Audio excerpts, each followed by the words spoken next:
I mean, we never want to lose 2 games in a row.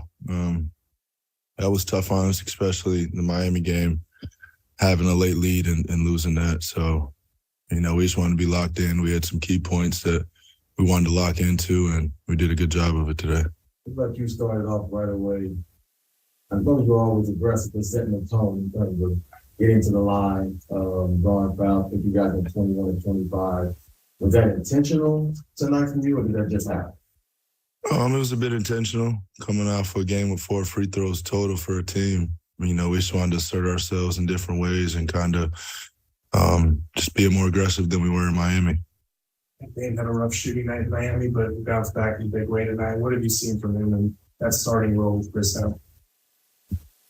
I mean, it's a new role for him, and he's coming in playing well. He's taking a lot of pressure off me. Teams are, trying to stunt, and he's aggressive off the catch, and that's what we need out of him. How big is that when you guys can have 33 assists and Mikal go for a career high 9 himself? Yeah, I didn't even know he could pass for real. It's good to know though, moving forward. But it's good, man. Campaign with 7 of them too. That's the type of basketball that we want to play. The ball doesn't stick. The ball moves faster than people, and yeah, that's up. Is that kind of playing off that, Curry was obviously awesome tonight, but he just didn't have much help. Is that kind of a good example of how a team can beat one individual awesome performance? Yeah. It's possible. I've, been on the other end of it also. So I think that's why I play the way that I do. In my younger years, I had to force a lot of shots, and it weighed on me throughout the season. So now having a deep roster, even being down men and still having guys to come in and play the right way and jump into a opportunity that, they really weren't expecting. Josh Okogie came in, had a big block at the rim today. And just multiple plays, Jock coming in and playing big also. So, it's important to have a team. I think that's the longevity of it, and I think that, will get us through a season. This obviously the last game was chippy. This one was a little bit that way as well. We're just kind of trying to land the plane. Winning is enough was kind of what you said. I mean, do you have any thoughts on how you guys can improve upon that as the season goes along?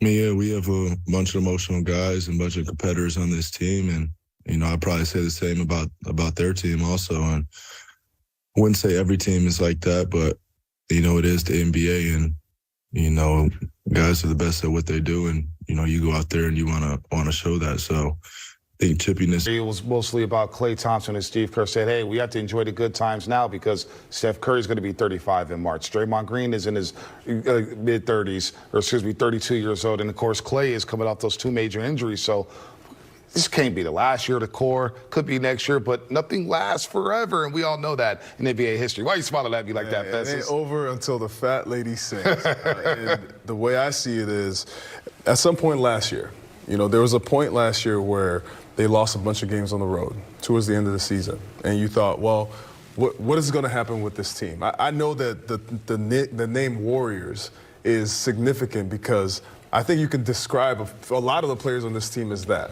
So that's why they've proved to everybody, they've proved to me, they've proved to a lot of people that you don't count them out, right? But there's a lot of things to fix, and I think that's what he was alluding to is, man, there is the age part of it, there's all these things, but let's see what happens with the rest of the year. And I think it goes down to just being real. To be honest with you, you got contracts, you got guys that age, every year, you're not that same player. So I understand exactly what Steve Kerr is saying. He's not saying it's over. Right. You know what I mean? He's just saying, hey, this is the real. This is the reality. So that's what I take from those quotes. They've already put themselves as a dynasty among the greatest teams of all time with the 4 championships in 8 years.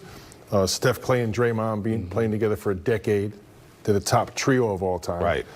And they've already done something the Lakers, when I was playing, the Lakers, the Celtics, and the Bulls were not able to do.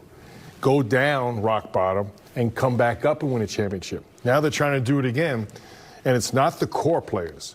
They're just trying to mix in young players, and that does take time. So all this makes total sense, It's just when it's in season and you have these high expectations, as Festus says, there's a lot of overreaction. If I was to tell you, these guys in the mid-30s who won 4 championships already are going to try and bridge the gap with a 20-year-old, a 21-year-old, and it's going to happen right away, you say you're crazy. So last year's journey, to me, is a perfect example of what this team's able to do. Last year, think about it, they started 18-2, Clay comes back, Steph goes out. Draymond comes, so at some point towards the end of the season, they had played 11 minutes together. That's a lot of uncertainty. I don't care who you are, how great you are. Yeah. You don't know what's going on. The playoffs start, Steph's coming off the bench. Yep. Clay's finding himself, and then Draymond also just came back. with a bad back injury. Yeah. Missed 36 games. So then you get to the finals, which looked like a terrible matchup. These guys who are going to attack the paint off the dribble, they somehow figured out how to defend that great Celtic team and win a championship. So they have the recent experience to get through this.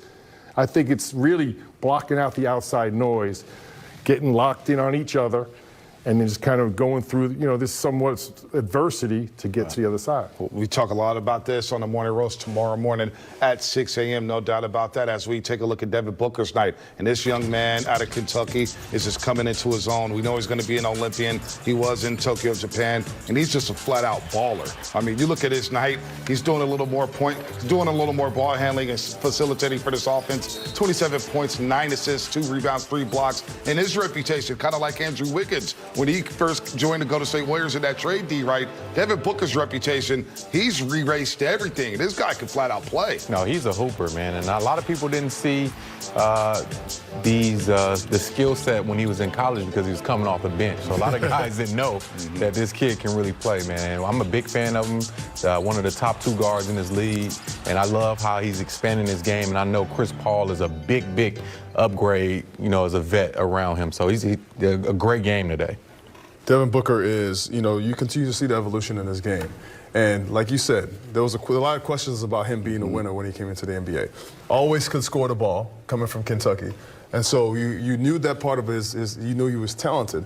But then as the leagues, it's like with our young guys here with the Warriors, it's the idea of the evolution. You got to give them time to develop into what they can truly be. And it kind of also is determined by some people around you. Chris Paul came into this franchise as a veteran leader that showed them what it was like, the daily habits. There was a point where they had a check-in for bedtime at nighttime. It's like, that's extreme, but it's just what it looks like to be a professional. And I think those kind of things have set him and set this team apart. And now they're the #1 team, and they have high expectations coming into this year. I think he's the best 2 guard in the NBA by far. I don't know who's second. Yeah. I think he's the best. Offensively, he does everything. And defensively, there's nothing you can do against him. He shoots the 3. He's got a beautiful pull-up game, mid-range game. He gets over. He's athletic. He can dunk on you, plays in the post. And maybe most